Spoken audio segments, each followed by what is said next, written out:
Ako informoval po dnešnom rokovaní vlády Slovenskej republiky predseda vlády Slovenskej republiky a predseda strany Smer sociálna demokracia dr. Robert Fico, obyvatelia Pezínka, ktorí protestovali proti vybudovaniu skládky odpadu v Pezinku, sa stali obeťou rozsiahleho sprisahania opozičných protivládnych centrál, štváčov z masovo-komunikačných prostriedkov a dekadentných umelcov v službách deklasovaných živlov. Ako je možné, že takýmto širokým spôsobom bola kauza skládky v Pezinku medializovaná? Vláda sa zaoberala aj tým, ako spontánne vznikali niektoré protestné zhromaždenia, ako sa zrazu len tak z ničoho nič zjavil spevák, ktorý si bežne účtuje 100 000, 200 000 korún za vystúpenia.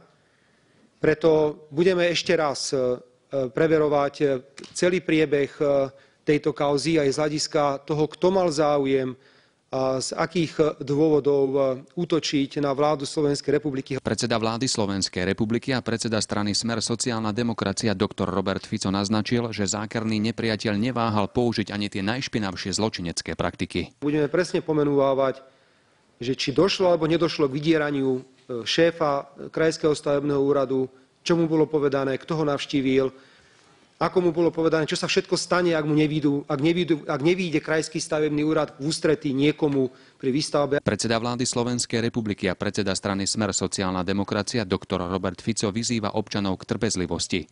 Deň, keď zákerných zločincov vydá spravodlivému hnevu ľudu, sa nezadržateľne blíži. Ale nechajte nás prosím pracovať, pretože to sú príliš háklivé informácie takéhoto typu, ale ja nepoznám žiadnu skládku na Slovensku, ktoré sa venovalo toľko pozornosti ako tejto. Nehovoriac o tom, že tam veľmi rýchlo utekali všetci poslanci z opozície. Všetko bolo perfektne pripravené, len to nebolo určite spontánne. V pozadí podvratnej činnosti protivládnych štváčov stoja špinavé a zištné finančné záujmy imperialistov a svetového kapitálu. V pozadí vzťahu medzi Krajským stavebným úradom a skládkou v Pezinku bola výstavba úplne v inej lokalite. Mimoriadne lukratívna výstavba, na ktorej má záujem jeden investor, ale kde Krajský stavebný úrad má iný názor.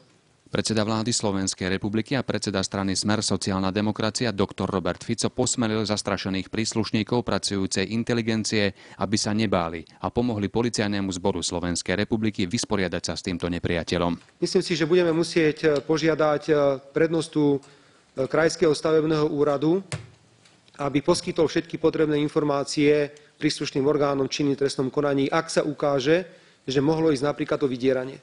V závere svojho vystúpenia predseda vlády Slovenskej republiky a predseda strany Smer sociálna demokracia dr. Robert Fico pomenoval lídra už pred dávnymi rokmi naplánovanej a starostlivo pripravenej ideologickej diverzie namieranej proti Slovenskej republike, vláde Slovenskej republiky, strane Smer sociálna demokracia a jej predsedovi doktorovi Robertovi Ficovi.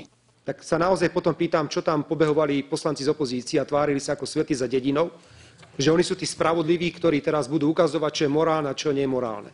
Vláda Mikuláša Dzurindu cez Ministerstvo životného prostredia v roku 1999 v oficiálnom dokumente, ktorý je podpísaný, odporúčilo Pezinok ako vhodnú lokalitu na výstavbu skládky. A zrazu je to problém Ficovej vlády. Predseda vlády Slovenskej republiky a predseda strany Smer sociálna demokracia dr. Robert Fico v závere svojho prejavu nevyzval občanov, aby zachovali pokoj a prenechali protivládne živly železnej pesti policajných a justičných orgánov Slovenskej republiky.